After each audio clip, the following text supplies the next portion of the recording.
Good morning. We are live from Kilifi County, and today the Kenya Institute for Public Policy Research and Analysis is holding its 6th annual regional conference. This is a 3-day conference that brings together stakeholders to stimulate conversations that involves economic revitalization as well as development of arid and semi-arid lands. In short form, you can call it ASAL. Just to put into perspective what this conference is all about, Kenya's topography is estimated to occupy 89% of arid and semi-arid land. 38% of Kenya's population occupy or inhabit these particular areas. Now, 29 counties which are represented in this conference are affected directly. In fact, just a few seasons ago, we have just walked away from the ravaging effects of drought, and today this conversation is paramount to ensure that these 29 counties have been guided by policies to ensure that in future, especially now that we are at the brink of famine, these conversations can inform policy decisions that are achieved by county governments. So stakeholders from both national and county governments are here just to stimulate conversation. In fact, the youth is also here and represented to also join in with the conversation. So I'm joined with the Executive Director, Rose Ngugi, to just give us perspective of what KIPPRA is all about and what to expect in these 3 coming days. Karibu sana, Madam, just give us an overview of who KIPPRA is for the sake of our viewers, and what is your mandate and when you are established. Good morning, everybody. My name is Rose Ngugi. I'm the Executive Director, Kenya Institute for Public Policy Research and Analysis, in short, KIPPRA. KIPPRA was established in 1997 with a core mandate to promote evidence-informed public policy making in Kenya. And we are under the State Department of Economic Planning, National Treasury and Economic Planning. The Institute delivers its mandate through 3 programs. The first program is what we call the capacity building program, and we have 3 aspects that we deal with the capacity building program. The first one is a 1-year young professionals program where we engage youth, of course, below 35 years at the Institute for 1 year. And when they come out, they are able to articulate policy issues as well as analyze whatever is happening as far as emerging policy issues is concerned. We also have a program we call a KIPPRA Mentorship Program for universities. And through this program, we are able to engage the university community, and with the youth at the university level, we are able to prepare them for the work life after campus, as well as to give them some skills of how they can engage in public participation forums. The second program that we run is research and analysis, and under this program we have as our key flagship report the Kenya Economic Report. This is prepared and published every year since 2009, and we also have many other publications that you can visit our repository, KIPPRA Public Policy Repository, and you can get to see the kind of publications that we prepare. The third element, which is what has brought us here, is what we call engagement and networking. Through this program, we are able to deal with one of our key mandates, and that is to bring together stakeholders in the public policy space so that they can engage and exchange views on emerging policy issues as well as other important development policy agenda. This time round, we are holding a conference under the theme accelerating growth and development of the ASALs in Kenya. What are some of the thematic areas that the stakeholders will be intriguing conversations so that they can achieve the theme of this year's conference? Yeah, during this conference, we will be discussing about 8 sub-themes, all geared towards seeing that we are coming up with actionable policy proposals that can help in ensuring that we fully exploit the potential for the ASAL counties. Among them is understanding the economic system in the ASAL areas. You know that in the arid areas, the main economic system is pastoralism. And when we have a drought situation, the livelihoods of the pastoralists is actually put at high risk. And we need to understand that given that pastoralism has been there for all this time, therefore it's a very viable economic system. What we need to ask ourselves is how can we make it maximize the livelihoods and the welfare of the community in the ASAL area. In addition, we realize that there are potential sectors in the ASAL area that we need to exploit. So we are going to discuss, for example, aspects of agriculture, knowing that we have about 89% of Kenya land under the ASALs. It means that the future for food security in Kenya will actually be achieved by exploiting the potential in the ASAL areas. In ASAL areas, we can grow fruits, we can grow maize, we can grow cash crops, cashew nuts, like what is happening in Kilifi. And we need then to see the strategies that we can use to exploit these agriculture. Currently, under the bottom-up economic transformation agenda, you'll notice that with the agricultural transformation, the government is focusing on various crops to ensure that we have an increased productivity along the value chain. Tourism is also an area that we can exploit in the ASAL counties. You know very well about the cultural events that happen. One of them in the Lake Turkana. Every year there is a cultural event, and which should actually attract all of us to see the cultural aspects of ASALs. We have also national parks and museums, as well as archaeological sites. All these are potential areas that we can actually exploit in the ASAL counties. You will agree with me, we have just from moving from a very tumultuous period during the drought season, and there are many things probably the government would have readied itself with to mitigate some of these effects. However, we turned to development partners, and just the other day the Deputy President was very passionate to say that it was maybe an embarrassing situation for the country to go to the development partners for aid. However, it is now time to start conversations that can help the country to move away from such situation. The development partners coming in future, what is their space in this conversation, and what percentage do they have in terms of contributing to some of the projects that this county might embark on so that they can mitigate this situation?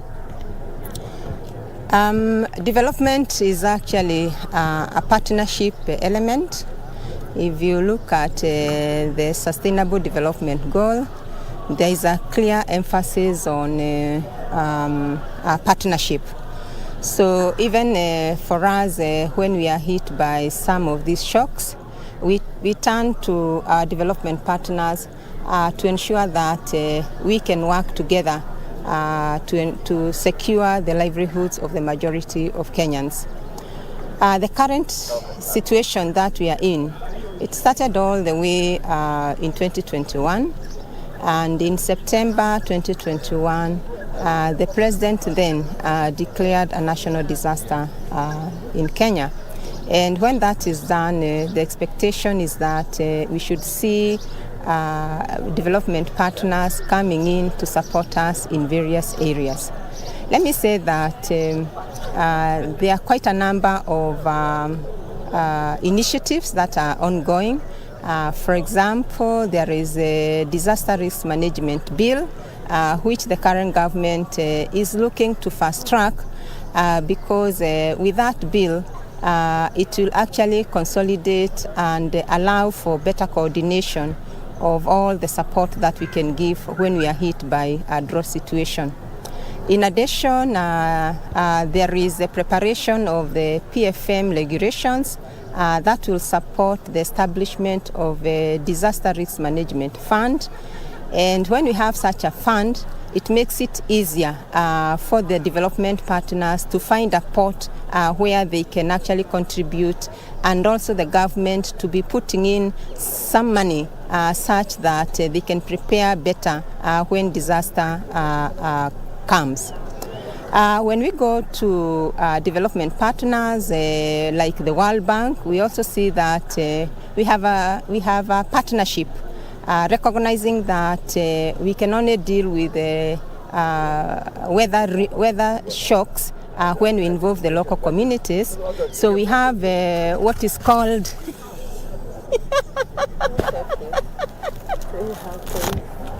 It's okay.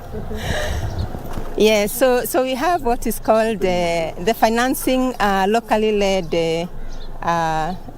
climate action, which is expected to facilitate those on the ground, communities, to actually exploit their knowledge as far as climate action is concerned.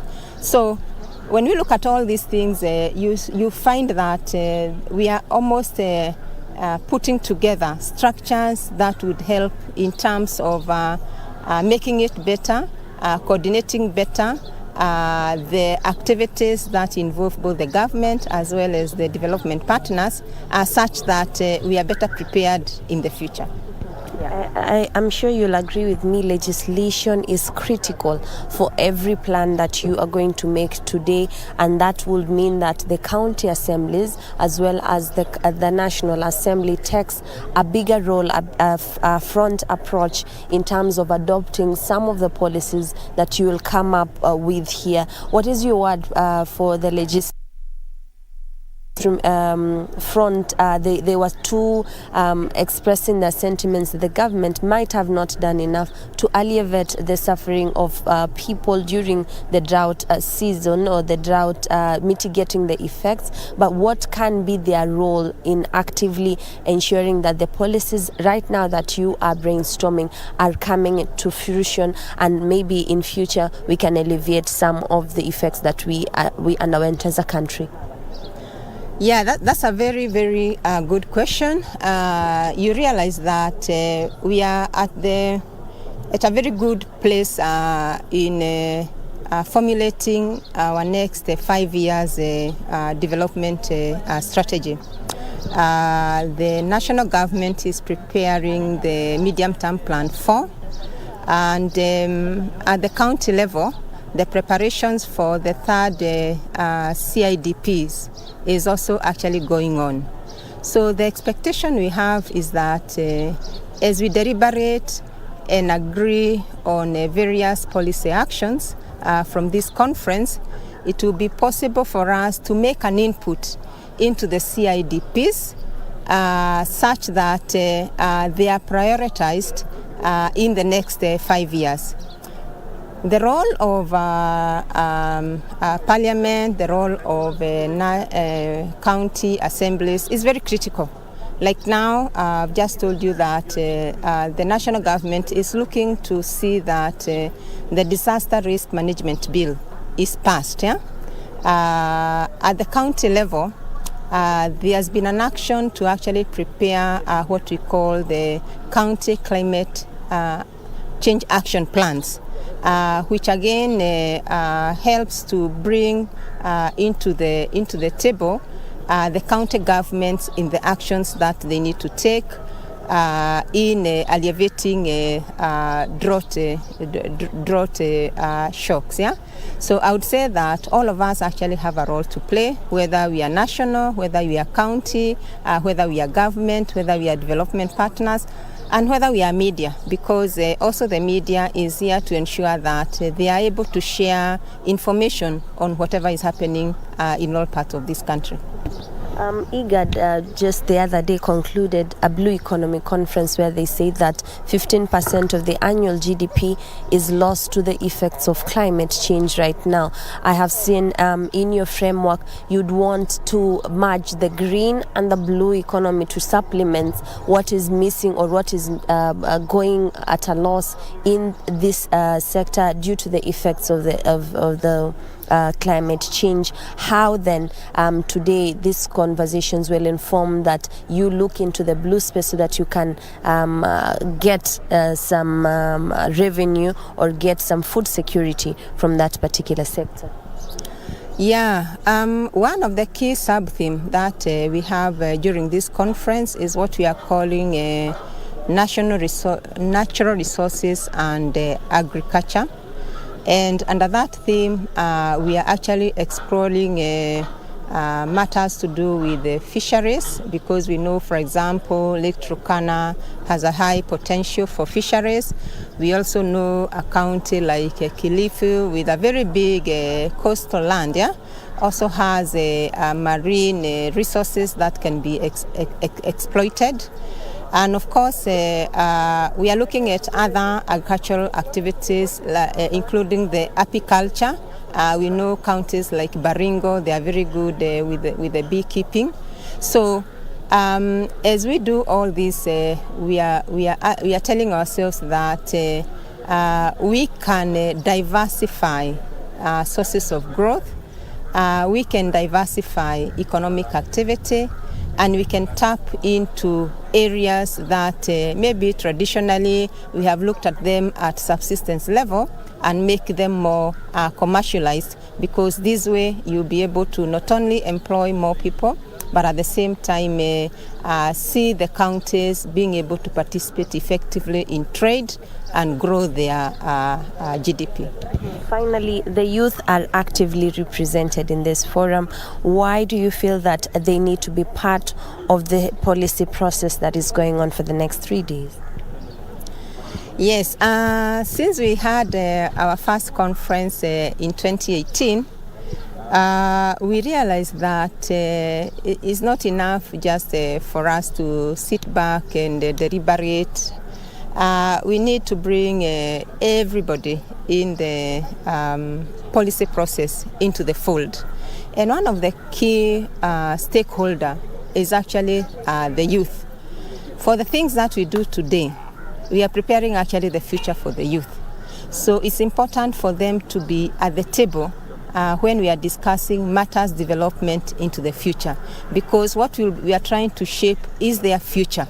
And them being at this conference, we are not only empowering them to see the issues at hand, but as well as to have their voice heard, in terms of how they want to see themselves actively involved in the development process. So since 2018, we've been having what we call the youth event, the sidelines of the conference.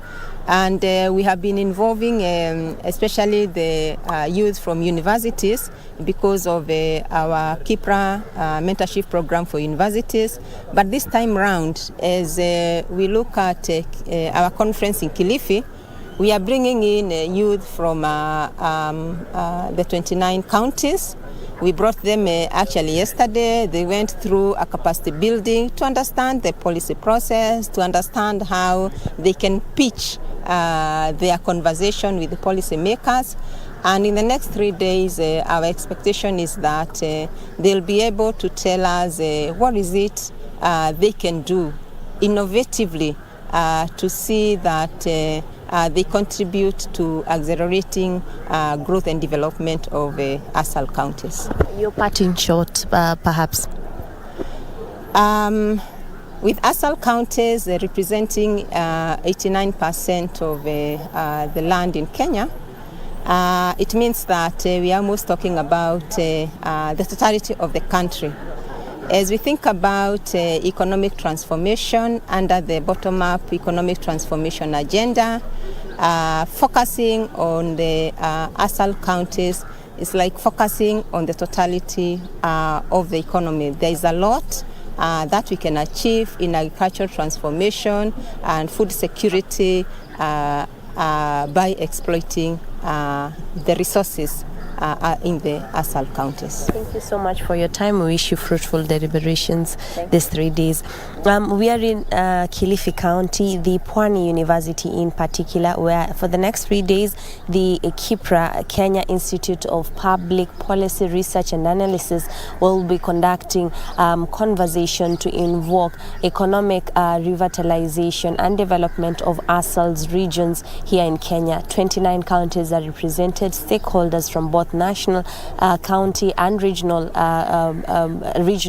development partners are here to stimulate these conversations so that they can inform the policies that will guide the country for the next coming years. So we are here. Tomorrow is the official opening. We anticipate the arrival of the Deputy President Rigathi Gachagua, who will be formally launching gracing this conference. So we will be giving you live coverage from today, tomorrow and the third day to give you a perspective on what exactly is happening here at the Pwani University. But for now, I hand it back to you in studio to continue with the broadcast.